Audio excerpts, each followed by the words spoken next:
¿Qué tal? Estamos en un nuevo programa de Cambio en Multimedia, en esta ocasión para entrevistar a un originario de Huetamo, eh, digno representante de esa parte de Tierra Caliente, quien ha sido diputado federal, ha sido alcalde, ha sido colaborador de gobernadores, sobre todo de Agustín Arriaga Rivera, y bueno, pues es especialista en temas como educación, cultura, política y bueno, administración pública. Estamos hablando de Leodegario López Ramírez. Bienvenido. Muchas gracias. Les agradezco que me hayan recibido y la invitación, tanto al licenciado Godínez Sapien como a usted, compañero Ponce. Gracias. Y también están con nosotros el director general de Cambio de Michoacán, el licenciado Vicente Godínez Sapien. Iniciamos la plática. Yo quisiera en lo personal que iniciáramos con una... ¿Quién es usted? Para empezar, pues usted es una figura en Huetamo y estamos hablando que nació en 1925 y nos puede decir algo de usted que con se resuma parte de su semblanza. Pues lo más importante es que después de haber terminado mi escuela de educación primaria en el lugar de origen, me trasladé a Morelia a estudiar y hice la carrera de profesor en la escuela normal urbana de esta ciudad. Entonces no llevaba el añadido de federal porque estaba la escuela incorporada a la Universidad Michoacana, normal urbana simplemente se llamaba. Eso es muy importante para mí porque bajé del cerro, procedía del campo, de cultivar la tierra y estar en contacto con ganado vacuno, con ganado equino. Y la ciudad de Morelia, decía alguien que soy de Huetamo, pues yo ya no sé de dónde soy, porque también me siento muy moreliano. Aquí nací espiritualmente, vamos a decirlo, no quiero decir intelectualmente o medio intelectualmente, porque solo llevo cultivada la mitad del intelecto. Pues bien, licenciado. Bueno, yo también quiero presumir que soy amigo suyo. Es una gente distinguida, no solamente de Huetamo por su origen, sino de todo el estado de Michoacán, en donde tiene muchos amigos, ha cultivado muy buenos amigos en todo el territorio de Michoacán, que todavía los conserva, porque seguramente por los ha trabajado, es decir, ha satisfecho de alguna manera las diferentes aspiraciones de la amistad con los diferentes compañeros y amigos de toda la vida. Algunos, pues lo conocimos siendo funcionario público, como yo, como oficial mayor de gobierno, en esa época, 62, 68, me parece,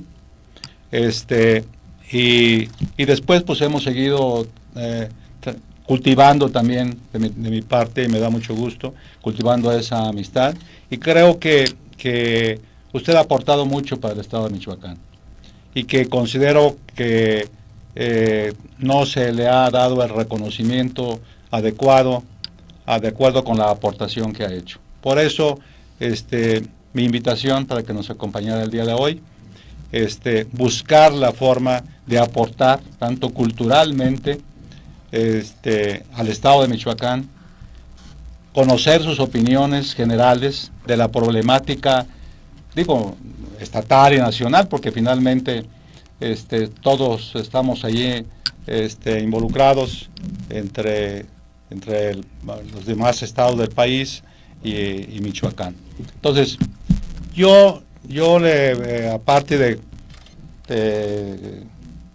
la amistad en lo particular, y como servidor público, como amigo que fue y colaborador de Agustín Arriaga Rivera, del maestro Jan González, amigo suyo en lo personal, me consta. Y los demás puestos que tuvo como diputado federal, como presidente municipal de Naucalpan. Todo esto y como colaborador, yo me gustaría que usted nos pudiera hablar cuál es su concepto, cuál es su criterio sobre la actual situación política del Estado mexicano, primero y después al Estado de Michoacán. Yo le hago una súplica que empecemos por nuestro estado, que es el chiquito, para luego extendernos al grande. Me parece bien. Al territorio nuestro. Michoacán tiene un problema muy complicado, muy difícil. Lo he meditado mucho. Considero que es, aparte del rezago económico, el rezago cultural, educativo, y en otros renglones importantes de la vida de un estado, el de la seguridad, muy complejo, a tal grado que percibo que casi hay un estado paralelo al constitucional, al gobierno constitucional de Michoacán.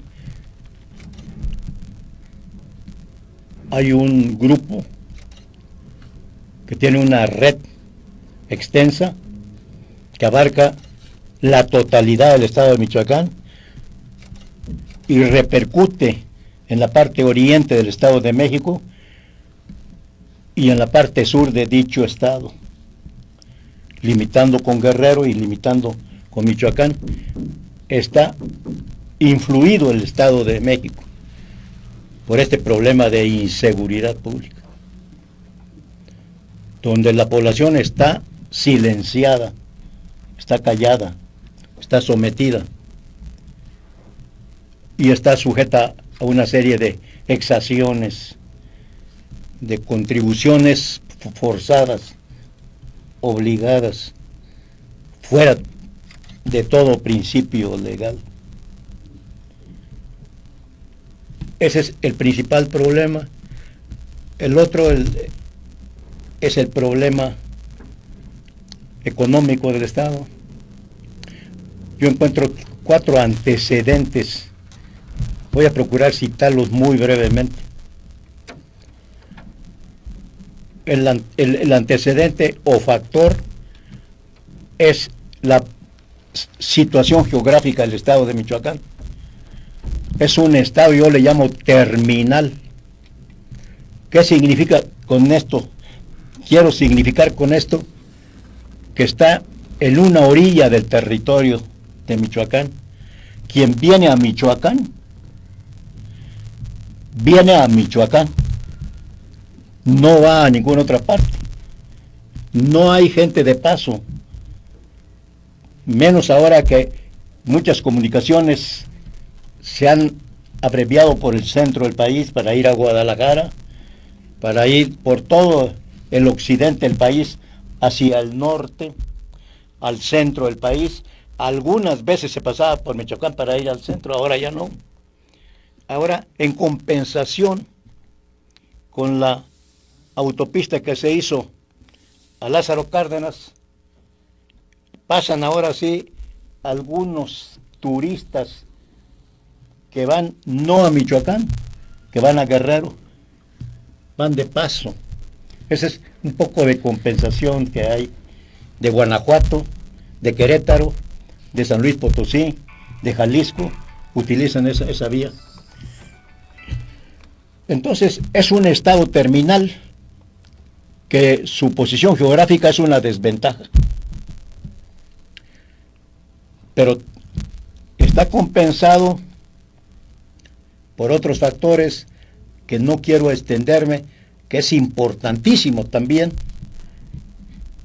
esa posición orillada que tiene, marginada geográfica que tiene el Estado, tiene unas grandes posibilidades para su desarrollo, que no voy a entrar en materia para no alargar mucho la plática. Segundo factor, el factor montañoso del Estado.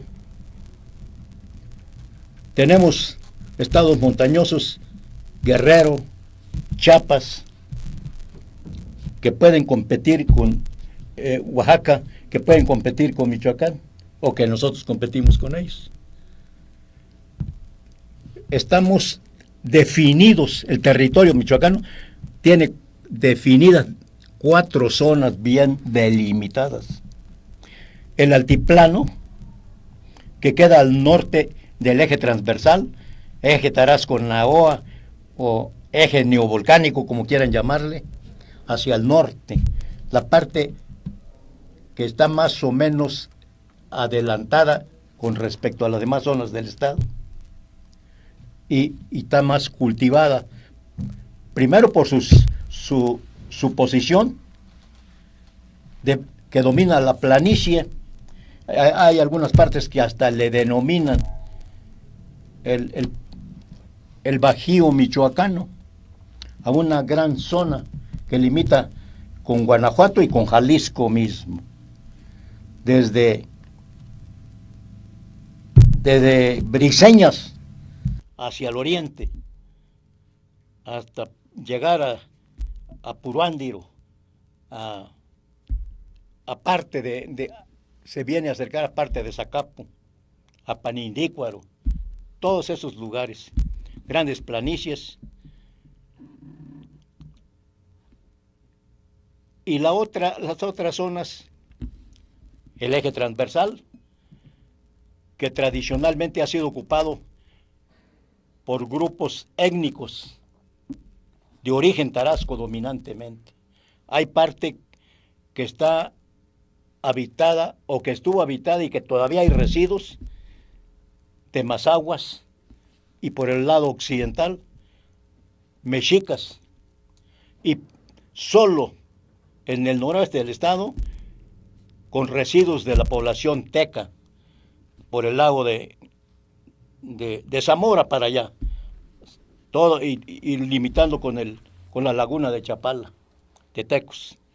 Y tenemos otomíes, y tenemos matlacincas, y tenemos tlapanecas, y los propios mexicas que nos tenían casi cercados por el Pacífico y por el lado de la Tierra Caliente, sobre todo en los municipios de Ajuchitlán y un poco el de Cirándaro, poco, porque estaba dominado por los tarascos, y Tlalchapa, eso fundamentalmente. Hace poco tiempo empezaron a conocerse, a comunicarse estas 4 zonas. Los habitantes de la costa, los habitantes de la Tierra Caliente que queda en medio del eje neovolcánico y la Sierra Madre del Sur, y los del altiplano, que del eje para acá que estamos diciendo. Hasta hace poco empezaron a comunicarse. Aproximadamente empezó este fenómeno a principios de 70, en que los michoacanos empezaron a intercomunicarse, a comunicarse, a conocerse, porque no se conocían, estaban aislados, sobre todo Tierra Caliente y la costa. No tanto el grupo tarasco. Disculpen que no diga purépecha, porque esta palabra es inventada. Empezó a usarse en 60 más o menos por algún historiador de origen tarasco. Entonces, ese es otro factor que tuvo y que mantiene todavía al estado rezagado. No solo lo montañoso, sino haber mantenido a la población michoacana dividida en 4 grupos definidos. Como aislada. Aislados, Las franjas ahí del... cercados totalmente, y por una realidad dura como es la geografía, e incomunicados, ¿verdad? Al lomo de bestia, y generalmente no se hacían travesías así, porque... Y luego, agreguémosle adicionalmente que estamos franqueados por estados que tenían más desarrollo que nosotros. Gracias. Por el lado occidental, Colima y Jalisco. Por el lado norte, por Guanajuato. Por el lado oriente, por el Estado de México. Y por el propio Estado de Guerrero estábamos un poco influidos también. No estábamos, porque las zonas de mayor pujanza agrícola, donde hay tierras muy importantes con igual extensión o más extensión que la laguna de Chapala, que son aproximadamente, tiene ahí Michoacán unas 60,000 hectáreas en la laguna de Chapala, lo que llamamos la ciénaga de Chapala. Y acá Cirándaro, Coyuca, Altamirano, Cutzamala, Tlatlaya, Arcelia, San Miguel Totolapa, Telolapan en la parte baja, con mucha influencia. Así es que éramos nosotros subsidiarios de estas entidades federativas en cuanto limitábamos con ellas. Otro problema que tenemos los michoacanos, además de este duro de la geografía, tenemos el problema, no sé si para bien o para mal, es que ha habido hombres que vinieron de otro continente en legiones después de la caída de Tenochtitlán y después de haberse entregado el reino Tarasco, vinieron legiones de 3 grupos muy importantes. No creo que haya en el estado del país una entidad tan penetrada cultural, cristianamente evangelizadora como Michoacán. Llegaron los franciscanos, apenas llegaron a la Ciudad de México, se trasladaron a Michoacán, a la parte civilizada. Y luego, después de ellos, vinieron los agustinos, y a los agustinos les tocó la tarea de la tierra caliente. Pero hombres apasionados,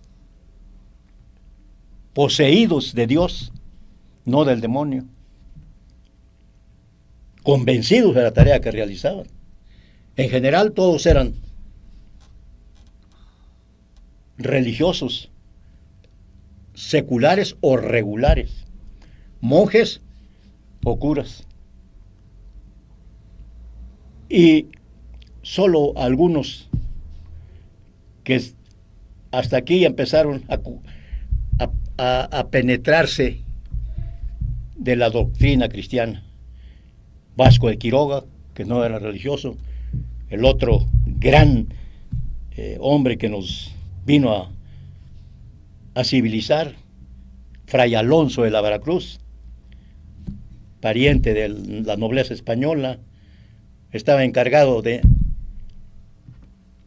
los hijos de la familia real, y Francisco de la Cruz, el que estaba trasterrando frailes hacia la Nueva España, lo convenció en Veracruz de que tomara las órdenes sacerdotales agustinas.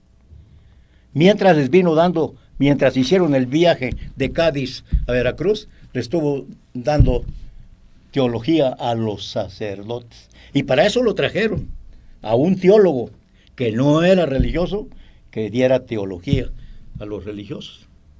Pero ahí lo hicieron tomar. Se quitó el tafetán, se quitó las sedas, toda la indumentaria real que traía de allá de España. Era maestro en Salamanca de filosofía y de teología, para ponerse el cotón de los agustinos, pero además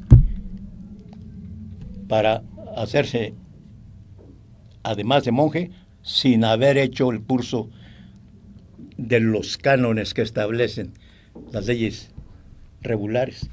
Entonces se puso a hacer su carrera de monje en el convento franciscano de la Ciudad de México, al mismo tiempo que daba clases en la universidad.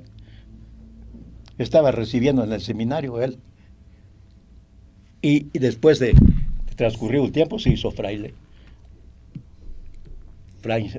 agustino. Aquí fundó la primera escuela de estudios superiores del continente. Dictó la primera cátedra de filosofía en el continente. Estableció la primera biblioteca en el continente. Ese es el tamaño de las gentes que vinieron a catequizar a Michoacán. Y los jesuitas, para remachar, los Javier o Javieres, denme la libertad de decirles así, a los Clavijero, ¿verdad? Que fue a terminar de escribir la historia antigua de México por allá en Bolonia, en Italia, después de que los por mandato del rey fueron corridos. Vasco de Quiroga, que trajo las ideas humanistas de Tomás Moro y que las puso en práctica en Santa Fe y en Pátzcuaro fundamentalmente. Entonces dejaron una huella importantísima. Estamos nutridos los michoacanos de eso. Ese es un fenómeno histórico que a la larga produjo la creación espiritual de Hidalgo y de Morelos. Ellos son hijos históricos de esa cultura, de estos renacentistas, de esos innovadores, de esos devotos del cristianismo, porque en obra y en palabra practicaron el cristianismo. El evangelio, sí fue un evangelio. Ellos sí trajeron el buen mensaje, que en última instancia es lo que quiere decir el evangelio. Es otro factor, pero que después se ha torcido del 30 para acá, a fines del 30 y comienzos del 40 del siglo pasado, empezó a degradarse, a desvirtuarse, a torcerse, a retorcerse toda esa tradición humanista, toda esa tradición cultural, toda esa tradición literaria, filosófica, moral. Y yo no estoy ahora hablando, cuando hablo de moral, de la moral religiosa, de la del padre Ripalda. El hombre debe tener una dirección para su conducta, para su comportamiento, sea una moral marxista, no sea ahora existencialista, pero debe tener una dirección humana. Eso ha pesado mucho. Hidalgo, ya se sabemos, Hidalgo tiene una progenitura, su madre michoacana y su padre Estado de México, pero espiritualmente la progenitura espiritual es totalmente michoacana. Desde niño, desde terminada su niñez aquí se formó, aquí se conformó, aquí se le dio todo lo que valía moralmente Hidalgo. Toda su fortaleza espiritual la adquirió en Michoacán y le dio a su hijo más distinguido, a su alumno más distinguido, no en la escuela, en la vida, porque no fue su maestro directo. Pero Hidalgo le dio las oportunidades a Morelos para que Morelos llegara a ser lo que fue.